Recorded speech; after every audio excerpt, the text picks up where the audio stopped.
So today, I want to share something um, out of the book of Daniel, and what I am wanting to share is um,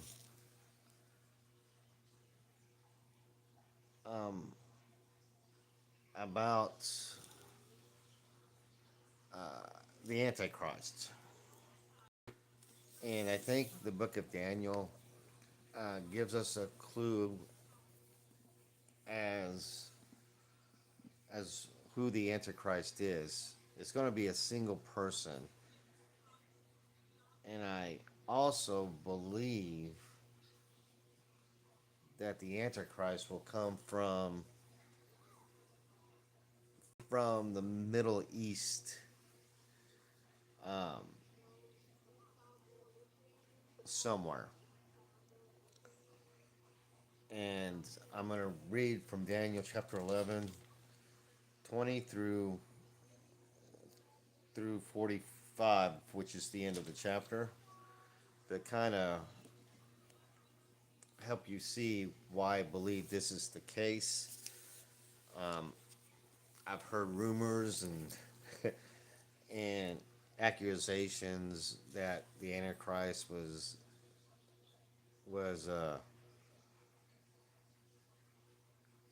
in fact going to be the president of the United States, which um,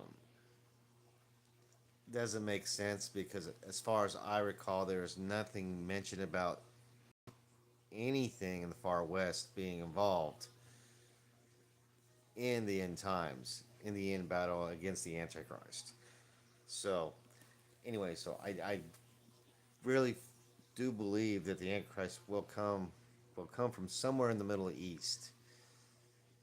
Um, but let me go ahead and just read Daniel chapter 11, starting at verse 20. Then in his place one will arise who will send an oppressor through the jewel of his kingdom, yet within a few days he will be shattered, though not in anger nor in battle. In his place a despicable person will arise, on whom the honor of kingship has not been conferred, but he will come in a time of tranquility and seize the kingdom by intrigue. The overflowing forces will be flooded away before him and shattered, and also the prince of the covenant. After an alliance is made with him, he will practice deception, and he will go up and gain power with a small force of people. In time of tranquility, he will enter the richest part of the realm, and he will accomplish what his fathers never did, nor his ancestors. He will distribute plunder, booty, and possessions among them, and he will devise his schemes against strongholds, but only for a time. He will stir up his strength and courage against the king of the south with a large army, so the king of the south will mobilize an extremely large and mighty army for war, but he will not stand, for schemes will be devised against him.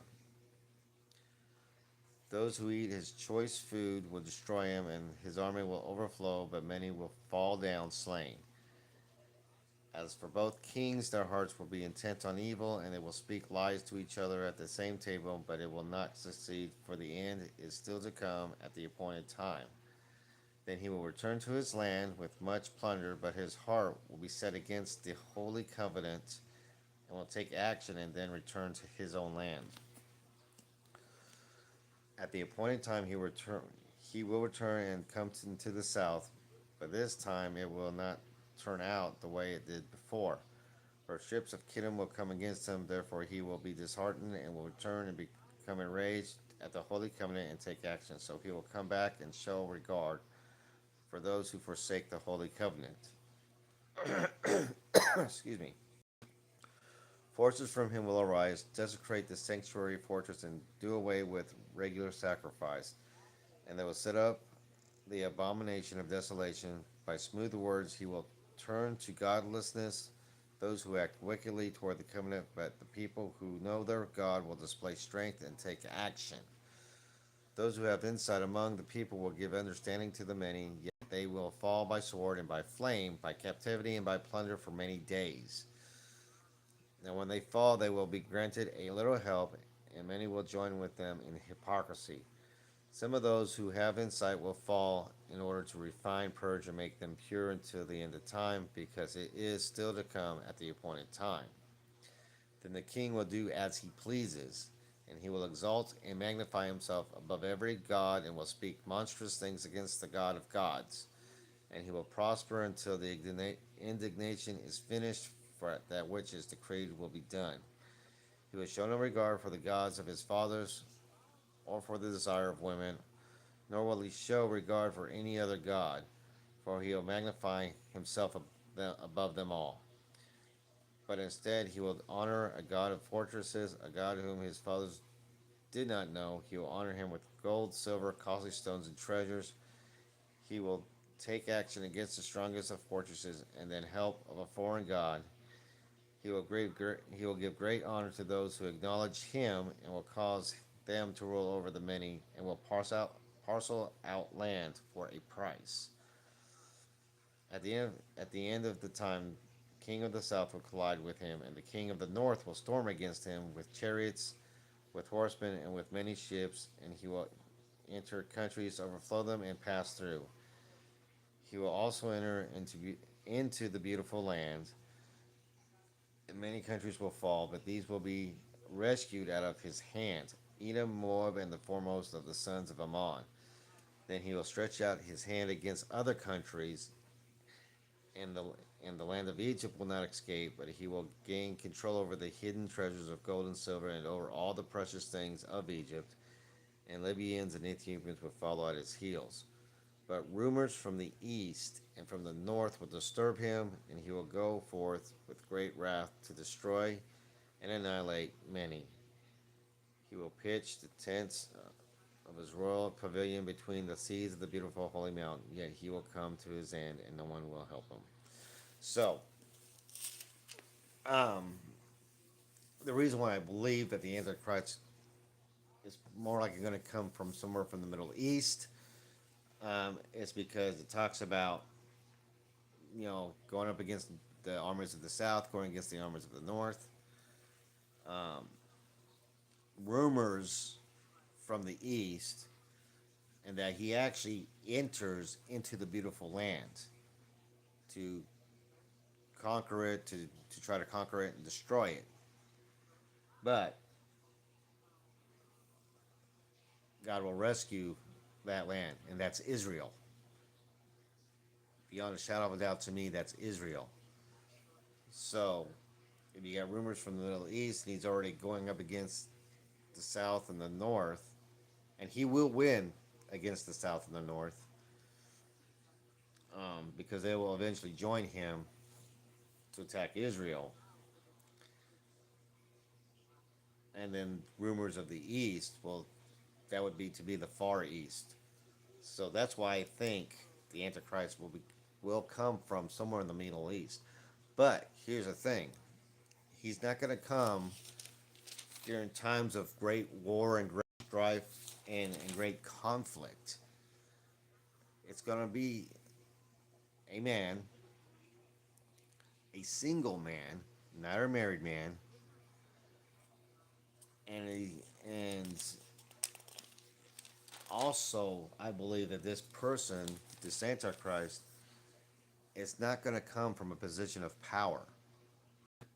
He's going to gain power and become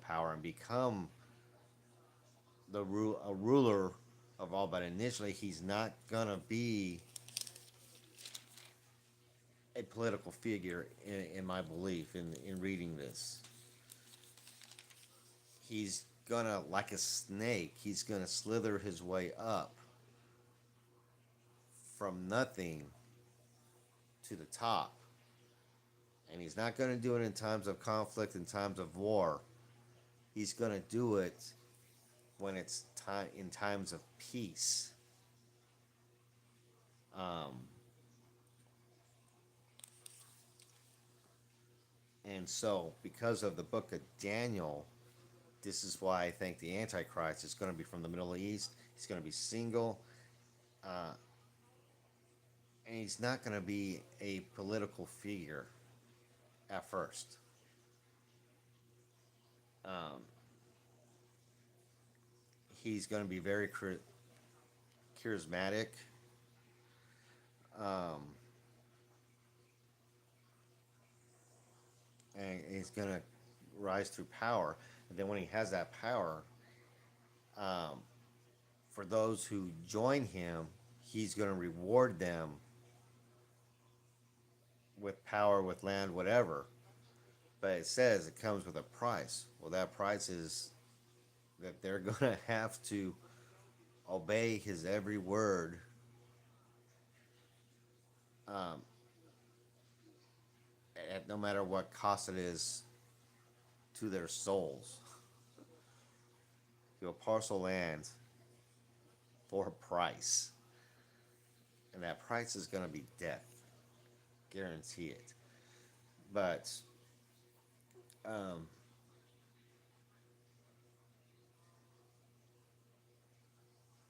and and so that's who I think the Antichrist is going to be, and where the Antichrist is going to rise up from. I mean, to put it in our not so distant past, the Antichrist is going to come up kind of in a way that Hitler did. Hitler was a nobody before he became the Chancellor of Germany that started World War II and tried to control, you know, all the world. But of course, he was stopped. But there wasn't great conflict or turmoil when he came. Hitler, you know, rose up to power secretly and schemingly doing so. So subtle that nobody realized it till it was too late, and you know, until after he attacked uh, the Netherlands and then France and with his blitzkrieg. Um, the Antichrist in the end times is gonna be is gonna rise up in a similar fashion, I believe, but it's gonna be more successful than Hitler. And the Antichrist will actually end up in the earth for a time. And for that time is the time that God allows it. But in the end, the Antichrist will fall and will lose and will not overcome God and his people. That's a promise that God has made to all of us. And that promise was made when Jesus Christ died on that cross. After coming to earth through a virgin, living a sinless life, he willingly went on that cross to defeat Satan and his Antichrist for all time. But he rose up from the grave, walked out of that tomb, and ascended back to heaven. And he is waiting to gather his elect, but he cannot come until the Father tells him that it is time. And before that happens, the Antichrist will rise up and he will try to destroy everything about God and all Christianity and all the believers in Christ. That will be his mission. That will be his intent because he wants to rule the world and he wants to give Satan what he wants, but he's not going to be able to succeed in the end. So, that's all I got for y'all today. Be blessed, and we'll see you tomorrow, guys. Bye now.